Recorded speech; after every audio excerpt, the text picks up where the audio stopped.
Life horoscope spiritual நேயர்கள் அனைவருக்கும் இனிய நல்வாழ்த்துக்கள். எல்லோரும் நன்றாக இருப்பீர்கள். இப்பொழுது ஜோதிட ரீதியாக ஒருத்தர் ஒரு மாதிரி இருக்கிறார், இன்னொருத்தர் ஒரு மாதிரியாக இருக்கிறார். உண்மையை சொல்லப்போனால் கிராமத்தில் பெரியவங்க சொல்லுவாங்க 5 விரலும் ஒரு மாதிரியாக இருக்குது அப்படின்னு சொல்லுவாங்க. அப்போ மனிதர்கள் குணநலன்கள் கேரக்டர்ஸ் வேறு மாதிரி ஒருத்தர் ஒரு மாதிரியாக இருக்க. ஒருத்தர் சுறுசுறுப்பாக இருப்பார், ஒருத்தருக்கு சோம்பல், ரொம்ப நிதானமாக இருப்பார். ஏதாவது ஒரு பெரிய விஷயம் நடந்தால் கூட டப்பு டப்புன்னு எந்திரிச்சு ஓடாமல் கொஞ்சம் நிதானமாகவே எதுலேயும் செயல்படக்கூடியவர். ஒருத்தரை பார்த்திங்கன்னா ரெண்டும் தேவையான நேரத்தில் நிதானமாகவும் தேவையான நேரத்தில் கோவப்படுற தன்மையாகவும் இருப்பார். ஒருத்தர் மகா கஞ்சனாக இருப்பார், ஒருத்தர் பெரிய வள்ளலாக இருப்பார். முரண்பாடுகள் அடங்கியது தானே வாழ்க்கை, முரண்பாடுகள் அடங்கியது தான் எல்லா நிலைமைகளையும். ஏன்னா வாழ்க்கையே முரண்களின் மேலே தான் அமைந்திருக்கிறது என்று சொல்லக்கூடிய ஜோதிடர் நான். ஆக மனிதர்கள் தங்களுக்குள் குணங்கள் வேறொரு மாதிரியாகவும் தோற்றங்கள் வேறு மாதிரியாகவும். உண்மையை சொல்லப்போனால் இந்த தோற்றங்கள் அமைப்புகளில் ஒருத்தர் உயரமாக இருக்கிறது குள்ளமாக இருக்கிறது எல்லாமே நம்முடைய அந்த கேரக்டர்ஸ் எல்லாமே அந்த கிரக தாக்கங்கள் லக்னங்கள் ராசிகள் சம்பந்தப்பட்ட விஷயங்களில் தான் இருக்குது. சனி லக்னத்தோடு தொடர்பு கொண்டு விட்டாலே, பாவத்துவமாக தொடர்பு கொண்டு விட்டாலே ஒருவர் கண்டிப்பாக குள்ளமாக இருப்பார். ஒருவர் லக்னத்தில் இயல்பான சனியோ பாவத்துவமான சனியோ இருக்குதுன்னு வைங்க, அவர் எந்த லக்னமாக இருந்தாலும் குறிப்பாக கும்ப லக்னமாகி அதில் சனி இருந்தால் அவர் கண்டிப்பாக குள்ளம்பமாக இருப்பார். அதே மேஷ லக்னமாகி சனி இருந்தார்னு வச்சுக்கோங்க, நடுத்தர உயரம்னு சொல்லப்படக்கூடிய ஒரு அமைப்பில் இருப்பார். அப்போ கூட அவர் 7 அடி உயரம் இருக்க மாட்டார். அப்போ சில நிலைகளில் கிரகங்கள் ராசிகளின் மீது அமையக்கூடிய சில அமைப்புகளே அதனுடைய தாக்கங்களே ஒருவருடைய கேரக்டர் உருவ சார்ந்த விஷயங்கள் அவர் வாழுகின்ற வாழ்க்கை அமைப்புகளை தீர்மானிக்கின்றன. சரி, இப்போ இதுக்கு பேஸ் என்னங்க? 12 வீடுகள் இருக்கின்றன, 9 கிரகங்கள் இருக்கின்றன. இந்த 12 வீடுகள் 9 கிரகங்களுடைய அந்த சுற்று வளைய அமைப்பு எப்படி எந்த கிரகம் எந்த இடத்தில் போய் உட்காருகிறதோ அதன் அடிப்படையில் தான் நிறைய பேருடைய விஷயங்களே அங்கே தீர்மானிக்கப்படுகிறதுன்னு சொல்லுவேன். அப்போ 12 வீடுகள் 12 ராசிகள் 12 ராசி வீடுகள் தான் லக்னங்கள்னு சொல்லப்படுகிறது. இதில் வேறு பெரிய குழப்பம் நிறைய பேருக்கு தெரியாது. எப்படின்னா ராசி தான் நிறைய பேர் முக்கியம்னு நினச்சிக்கிட்டு இருப்பீங்க. நாங்கள்லாம் ராசி பலன் சொல்கிறோம்ல, நான் பேசுகின்ற ராசி பலனே பொதுவான ராசி பலன் தான் அப்படின்னு அடிக்கடி சொல்லுவேன். ஏன்னு சொன்னால் ஒரு மேஷ ராசியோ ஒரு துலாம் ராசியோ ஒரு விருச்சிக ராசியோ எடுத்துக்கிட்டிங்கன்னா உலகத்தில் இருக்கக்கூடிய ஒட்டுமொத்த 800-850 கோடி பேரை அவ்வளோ வரையும் 12 விதமாக பகுதிகளாக பிரித்து சொல்லப்படுவது தான் ராசி. ஒரு ராசியில் 60-70 கோடி பேர் 80 கோடி பேர் கூட கண்டிப்பாக இருப்பாங்க. 60-70 கோடி பேர் நிச்சயமாக இருக்கக்கூடிய தன்மைகள் உண்டு. ஆனால் இதையும் தாண்டி ஜோதிடத்தில் லக்னம் என்கின்ற ஒன்று உண்டு. துலாம் ராசிக்காரர்கள் எல்லாருக்குமே இந்த வருஷம் நல்லா இருக்கும் ஆகா ஓகம்னு சொல்கிறோம். அப்போ துலா ராசிக்காரங்க எல்லாரும் நல்லா இருந்துடுறாங்களா? நிச்சயமாக நன்றாக இருப்பதில்லை. அந்த துலா ராசிக்காரங்களில் கூட நான் ரொம்ப கஷ்டப்படுறேங்க, நீங்கள் தான் ராசி பலனில் ரொம்ப ஆகா ஓகம்னு சொல்கிறீங்க, அதெல்லாம் நீங்கள் சொல்கிற மாதிரிலாம் நான் இல்லைங்க, நான் ரொம்ப கஷ்டப்பட்டுக்கிட்டு இருக்கிறேங்க அப்படின்னு ஒருத்தர் சொல்லுவார். ஆனால் மனிதர்களுக்கென்று துல்லியமாக ராசியையும் தாண்டி ஒரு அமைப்பு கண்டிப்பாக இருந்துதானே ஆக வேண்டும். தனித்தனியாக ஒருவருடைய கைரேகை போல் இன்னொருத்தருடைய கைரேகை இருக்கிறது இல்லையே, இதைத்தான் நாங்கள் லக்கணம்னு சொல்கிறோம். ராசி என்பது 24 மணி நேரத்தில் ஒருவர் பிறக்கக்கூடிய அந்த நீங்கள் துலா ராசின்னு வைங்க, உங்கள் அன்னைக்கு நீங்கள் பிறந்த அன்னைக்கு ஒரு 24 மணி நேரத்திற்கும் மேலாக கண்டிப்பாக துலாராசியாகவே இருக்கும். ஒரு ராசி என்பது 2.25 நாள் இருக்கக்கூடிய ஒரு அமைப்பு. அப்போ அந்த 2.25 நாளும் பிறக்கக்கூடிய எல்லாரும் துலாராசியாக தான் இருப்பாங்க. அதற்குள்ளும் ஒரு நுணுக்கமாக 2 மணி நேரம் அடங்கிய ஒன்றை நாங்கள் ஜோதிட ரீதியாக லக்கணம் என்று சொல்லுகிறோம். இந்த லக்கணம் ஒரு மனிதனுடைய தனித்தன்மையை தீர்மானிக்கக்கூடியது, ராசியை விட மேம்பட்டது. ராசி என்பது 2.25 நாள். அப்போ அந்த 2.25 நாளுக்குள்ளே ஒரு பகுதியாக சுருக்கி கொண்டே வந்தால் 2 மணி நேரம்ன்றது மிக துல்லிய பகுதி இல்லையா? அப்போ ஒரு நாளைக்கு 12 லக்கணங்கள் வரும். இந்த ஒரு நாளுக்கு 12 லக்கணங்களில் பிறக்கக்கூடிய அனைவருமே 12 வகையான வித்தியாசப்பட்டவர்கள். ஆக ராசி என்பது 2.25 நாட்களுக்கு பொதுவானது. அந்த 2.25 நாள் பிறக்கக்கூடிய அனைவருமே ஒரே ராசியை சேர்ந்தவராக இருப்பார்கள். லக்கணம் என்பது அந்த ஒரு நாளுக்குள்ளேயே 2.25 நாளுக்குள்ளேயே கிட்டத்தட்ட 50 லக்கணம் வந்துடும் இல்லையா? 2 மணி நேரம் லக்கணம். ஆக 24 மணி நேரம் கொண்ட பூமியின் ஒரு சுற்றில் 12 லக்கணங்களிலும் குழந்தைகள் மனிதர்கள் மாறி மாறி பிறப்பார்கள். இந்த 12 லக்கணங்களின் அமைப்புகள் அப்போது எப்படி இருக்கின்றன? இந்த 12 லக்கணங்கள்னால் என்ன? அதை தாங்க அந்த ராசி வீடு தாங்க. மேஷம் முதல் மீனம் வரையிலான 12 ராசிகளை தான் அந்த உள்ளுக்குள்ளே இருக்கக்கூடிய 2 மணி நேர அமைப்பில் உங்களுடைய பிறந்த நீங்கள் எந்த நேரத்தில் பிறந்தீங்களோ அந்த நேரத்தில் அந்த லக்கணம் எப்படிப்பட்ட அமைப்பு, லக்கணத்தினுடைய தன்மை என்ன? நீங்கள் பிறக்கும் பொழுது பூமி எந்த ராசியில் சென்று கொண்டிருக்கிறதோ அதை வேறு மாதிரி சொல்லுவோம். கிழக்கே எந்த ராசி உதயமாகிறதோ அதாங்க லக்னம்னு சொல்லுவோம். பூமி ஒரு சூரிய வளைய பாதையில் போய்கிட்டு இருக்கு. அப்போ நீங்கள் பிறக்கும்போது பூமி அதனுடைய கிழக்கு பாதையில் எந்த ராசி உதயமாகி கொண்டிருக்கிறதோ அதுவே அந்த குழந்தையுடைய லக்னம். 2 மணி நேரத்துக்கு ஒரு தடவை ராசி அப்படியே மாறிக்கிட்டே இருக்கும். அதனால் லக்னங்கள் மாறுவது போன்ற ஒரு அமைப்புகள் இருக்கிறது. ஆக உங்களுடைய லக்னமே துல்லியமான தொழித்தம். ஒரு பெரிய அளவில் உங்களுடைய லக்னத்தோடு தொடர்பு கொள்கின்ற கிரகங்கள் எப்படிப்பட்ட தன்மை என்பதை வைத்து தான் பெரிய மாற்றங்கள் நிச்சயமாக உண்டு. அதை ஆதாரமாக வச்சோம். அந்த லக்னத்தை மூளை என்கின்ற ஒரு தலைக்கு, இன்சான் உடம்பிற்கு சிரசே பிரதானம்னு சொல்லுவோம் இல்லையா? அப்போ இவ்வளோ பெரிய உடம்புக்கு பிரதானமான ஒன்று தலை. அந்த தலைக்குள் இருக்கின்ற மூளை. இந்த மூளையை ஒத்தது, தலையை ஒத்தது தான் இந்த ஜாதகத்தில் இருக்கக்கூடிய லக்னம். அதுவே உங்களை பிரதிபலிக்கிறது, உங்களுடைய கேரக்டரை பிரதிபலிக்கிறது. அப்போ 12 லக்னங்களில் பிறந்தவர்கள் எப்படி இருப்பார்கள் அப்படிங்கிறத இப்போது சுருக்கமாக தனித்தனியாகவே பார்க்கலாம். ஒரு லக்ன தொடர்புகள் எப்படி இருக்கும், ராசியும் லக்னமும் ஒன்றிணைந்த அமைப்புகளில் எப்படிப்பட்ட அமைப்புகள் இருப்பாங்கன்றதை இப்போது பார்க்கலாம்.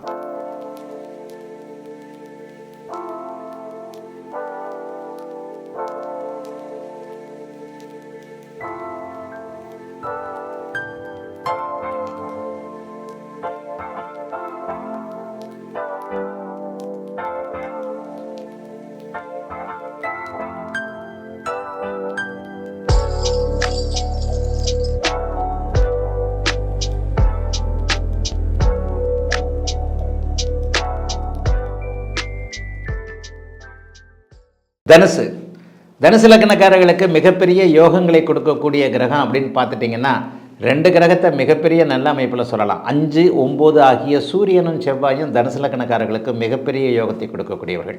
பாக்கியாதிபதியாகிய சூரியன் நல்ல இடங்களில் இருந்தார்னா மிகப்பெரிய நல்ல அமைப்புகளை செய்வார்.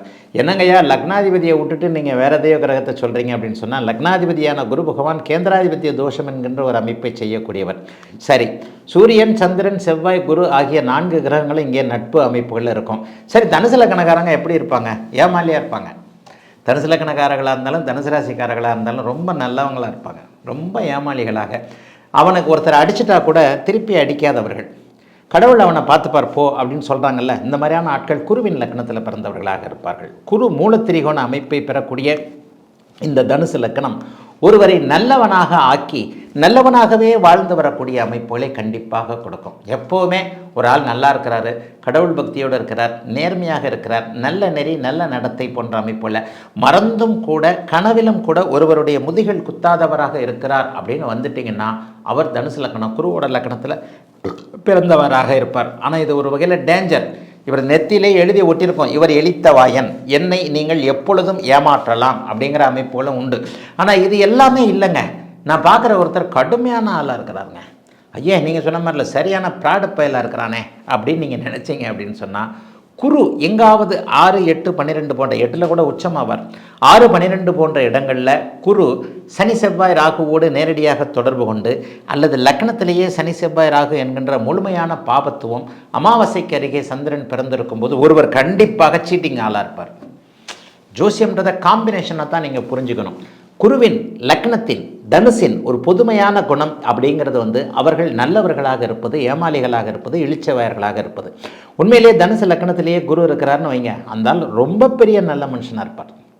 அவர் தசை வருதோ இல்லையோ, குட் தாட்ஸ், பாசிட்டிவ் தாட்ஸ்ன்னு சொல்கிறோம் இல்லையா, தன்னம்பிக்கை தரக்கூடிய உயர்தரமான நேர்மறையான எண்ணங்கள்னு சொல்கிறோம் இல்லையா, அந்த தன்னம்பிக்கை தரக்கூடிய நேர்மறையான எண்ணங்கள் அத்தனையும் குரு வலுத்திருந்தால் கண்டிப்பாக வரும்.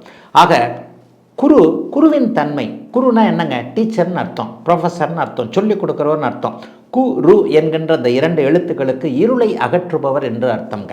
யாருங்க நம்முடைய இருட்டை அகற்றுபவர் யார்? சின்ன வயசுலேருந்து அப்படியே நம்ம சொல்லிக் கொடுக்குற வாத்தியார் கித்தியார் எல்லாமே, டீச்சர் எல்லாருமே நம்முடைய அறியாமை என்கின்ற இருளை அப்படியே வெளியே போக வைக்கிறாங்க இல்லையா. அதனால தான் குருவுக்கு இந்த குரு என்கின்ற 2 எழுத்திற்கு இருளை அகற்றுபவர் என்கின்ற அர்த்தங்க. குரு லக்னத்தில் ஒருத்தன் பிறந்துட்டான்னா அவன் ஆசானாக போதிப்பதற்கு தகுதியுள்ளவனாக இருப்பான் என்பது தான் உண்மை. இதுவும் ஒரு பேசிக்கு குணம். நல்லவராக இருப்பார், நல்ல நடத்தை கொண்டவராக இருப்பார், நல்ல நெறி கொண்டவராக இருப்பார். இவரை நம்பலாம், இவர் மற்றவர்களை ஏமாற்ற மாட்டார், எதிலும் ஒரு நேர்வழியிலேயே போகலாம் அப்படின்னு பார்ப்பார். இதெல்லாம் லக்னத்தோடு சுபர்கள் என்று சொல்லப்படக்கூடிய பௌர்ணமி சந்திரனோ சுக்கிரனோ அல்லது குருவோ தொடர்பு கொள்ளுன்னு இருக்கும்போது இது ஒரு பெரிய அளவில் நன்றாக இருக்கும். சரி, இந்த லக்னத்திற்கு ஏற்ற கிரகங்கள் அப்படின்னு நீங்கள் பார்த்தீங்கன்னா, இப்போது நான் சொன்னதைப் போல சூரிய, சந்திர, செவ்வாய், குரு ஆகிய 4 அமைப்புகள். இதில் வந்து சந்திரன் வந்து அட்டமாதிபதி. சந்திரன் அட்டமாதிபதினா 8ஆம் இடத்து பலன்களை, சாதகமற்ற பலன்களை செய்யக்கூடியவராக இருப்பார். இப்போ உங்கள் நண்பர் தான் கொஞ்சம் குடிகாரனாக இருக்கிறார், ரவுடியாக இருக்கிறார், ஆனால் சின்ன வயசுலேருந்தே நீங்கள் வந்து பெரிய அளவில் ஃப்ரெண்டு, சின்ன வயசுலேருந்து எல்கேஜிலிருந்தே நீங்கள் ஃப்ரெண்டுங்க, நீங்கள் ஒரு ஆஃபீஸர், ஆனால் உங்கள் ஃப்ரெண்டு வந்து குடிகாரன், ரோட்டில் வந்து அப்படியே தகராறு பண்ணிக்கிட்டு இருக்கிறான், கத்தியை வச்சு, ரவுடி பையன்னு வச்சுக்கோங்க. நீங்கள் அப்படியே போகிறீங்க, நீங்கள் அப்படி போகும்போது உங்கள்கிட்ட தகராறு பண்ணுவாரா? என்ன இருந்தாலும் ஃப்ரெண்டு இல்லையா? ஏய் போ போ போ நீ போ அப்படின்ட்டு நமக்கு கொஞ்சம் மரியாதை கொடுப்பார் இல்லையா? அது மாதிரி தான் குருவுக்கும் சந்திரனுக்கும் தனுசு லக்னத்துக்கு மட்டும் உள்ள உறவு. சந்திரன் வந்து அட்டமாதிபதியாக இருந்தாலும் மனமறிந்து அங்கே தனுசு லக்னத்தை கெடுக்காதவராகவே இருப்பார், நண்பர் என்கின்ற காரணத்தினால். ஆனால் சூரியனும் செவ்வாயும், சூரிய தசைகள், சூரிய தசை செவ்வாய் தசை ரெண்டுமே ஒரு 10, 7, 6, 7, 13 வருஷம்.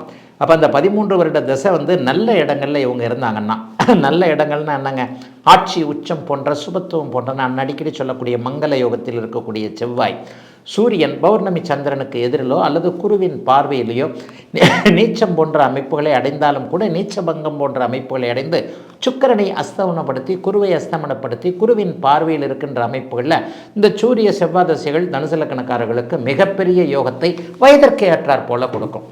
10ல் சூரியன் இருக்கிறாருன்னு வைங்க, அவர் தலைமை பொறுப்புக்கு வருவார் என்று அர்த்தம். இந்த மாதிரியான ஒரு நல்ல பலன்களை சூரிய தசை கண்டிப்பாக, சூரிய தசை பருவத்தில் வந்தால் நல்லா கொடுக்குங்க. சந்திர தசை கூட என்னென்னா, கடகம் வந்து 8ஆம் வீடு இல்லையா, சந்திர தசை கடகத்தில் வந்து பௌர்ணமிக்கு நெருங்கி கொண்டிருக்கின்ற வளர்பிறை அமைப்புகள் இருந்தால் வெளிநாடு, வெளிமாநிலம் போன்ற எதிர்பாராத அதிர்ஷ்டம் போன்ற ஒரு அமைப்புகளை நிச்சயமாக கொடுக்கும். கேந்திராதிபத்திய தோஷ அமைப்புள்ள 4ஆம் இடத்தோடு தொடர்பு கொள்ளாமல் குரு லக்னத்தோடு தொடர்பு கொண்டிருந்தால் குரு திசையில் 16 வருஷம் பெரிய அளவில் யோகம் இருக்கும்.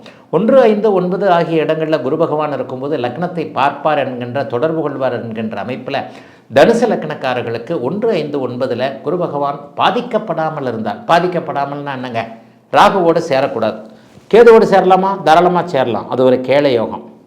என்னங்கய்யா ராகு கேது 2 பேருமே பாவர்ன்றீங்க, இப்போ தலைகளாக மாற்றிக்கிட்டு சொல்கிறீங்க. ராகுவோடு சேர்ந்தால் கெட்டது, கேதுவோடு சேர்ந்தால் நல்லதா? ஆமாங்க, விதிகளின் அடிப்படையில் தாங்க, விதி விதிவிலக்கு, விதி விதிவிலக்குன்னு தான் ஜோசியம் போய்கிட்டே இருக்கும்.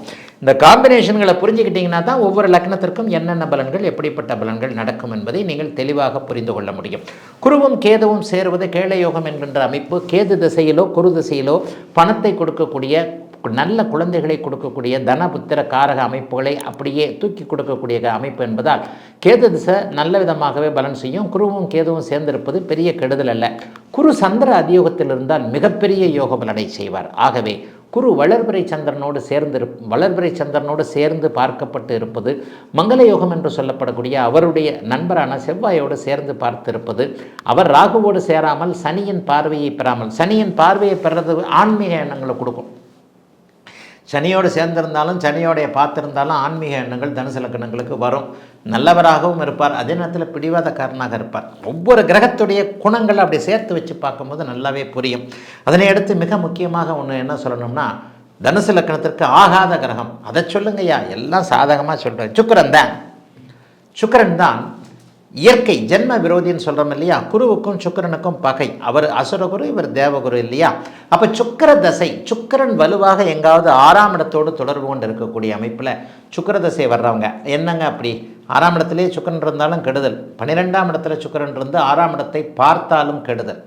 6ஆம் இடத்தோடு தொடர்பு கொண்டு சுக்கிரன் இருக்கும் பொழுது சுக்கிர திசை வருமாயின் அவருக்கு கடன் நோய், வம்பு வழக்கு, அசிங்கம், கேவலம் போன்ற முடக்கு, தொழில் முடக்கம் போன்ற முடக்க அமைப்புகளில் சுக்கிர திசை ஒரு 10 வருஷம் அவரை போட்டு பெரட்டி எடுத்துருவார். ஐயா உடனே எனக்கு அடுத்த வருஷம் சுக்கிர திசை வரப்போது எனக்கு இப்படி நடக்குமா அப்படின்லாம் கேட்கக்கூடாது. லக்னம் வலுத்திருந்தால், இந்த சுக்கிரனை விட லக்னாதிபதியாகிய குரு பகவான் வலுத்து லக்னத்தோடு தொடர்பு கொண்டு அப்படி இப்படின்னு இருந்தால் இந்த பலன்கள்லாம் நடக்கும். ஆனால் கட்டுக்குள்ளே இருக்கும். நடக்கிறது பாருங்க, ஒரு விஷயம் நடக்கும், நடந்து தான் தீரும். அந்த விஷயத்தை நீங்கள் எப்படி அதை ஏற்றுக்கொள்ளுகிறீர்கள், எப்படி அதை சமாளிக்கிறீங்க அப்படிங்கிறதுல ஒரு விஷயம் இருக்கு இல்லையா. அதைத்தான் நாங்கள் லக்னாதிபதி வலுன்னு சொல்கிறோம். ஆக சுக்கிரன் எங்காவது 6ஆம் இடத்தோடு தொடர்பு கொண்டிருந்தால் சுக்கிர திசையில் ஒரு 10 வருடம் கடுமையான கெடுபலன்கள் நிச்சயமாக இருக்கும், கடன் நோய் தொல்லைகள் இருக்கும். அதே நேரத்தில் 11ஆம் இடத்தோடு மட்டும் அவர் தொடர்பு கொண்டிருந்தால் அதே சுக்கிர திசை கொஞ்சம் நல்ல பலன்களை லக்னாதிபதியின் வலுவிற்கேற்ப செய்யும். 2, 3ஆம் அதிபதியான சனி பகவான் ஓரளவிற்கு நியூட்ரலாக சில நல்ல பலன்களை செய்யக்கூடியவர் தான். ராகு கேதுக்கள் இந்த சூரிய சந்திர செவ்வாய் குரு வீடுகளில் இருக்கும்போது கெடுபலன்களை செய்ய மாட்டார்கள். பாதகாதிபதி என்று சொல்லப்படக்கூடிய அமைப்புகளுக்கு அர்த்தமான இந்த புதன் எப்போவுமே பாதகத்தை செஞ்சிடறதில்லை. தர்ம கர்மாதிபதிகள்னு சூரியனையும் புதனையும் நாங்கள் சொல்லுவோம். சூரியனும் புதனும் 10ஆம் இடத்தோடு 9ஆம் இடத்தோடு பரிவர்த்தனையாகி இருந்தாலோ பெரும்பாலும் சூரியனோடு ஒட்டி கொண்டே போகக்கூடிய இந்த புதன் சூரியனோடு சேர்ந்து சுபத்தன்மையோடு இருந்தாலோ தர்ம கர்மாதிபதி யோகம் புதன் தசையில் வேலை செய்யும். புதன் வளர்த்துருந்தா தாங்க நல்ல பொண்டாட்டி. புதனும் ஒரு தேவையில்லாத ஒரு கிரகம்தான், பாபத்துவம் அடைய, அதாவது சாதகமற்ற பலன்களை கொடுக்கக்கூடிய ஒரு கிரகம்தான். ஆனாலும் அவரே மனைவியை கொடுக்கக்கூடிய கிரகம் என்பதால் இந்த புதன் பெரிய அளவில் கெடாமல் இருப்பது கண்டிப்பாக நல்லது. 10ஆம் இடத்தோடு தொடர்பு கொண்டிருப்பது நல்லது. ஆக தனுசு லக்கணக்காரர்கள் அனைவருக்குமே சூரிய சந்திர செவ்வாய் ராகு குரு போன்ற தசைகள் அடுத்தடுத்து வரும் பொழுது இவர்கள் ஒரு மேன்மையான பலன்களை அடைவார்கள் என்பது உண்மை.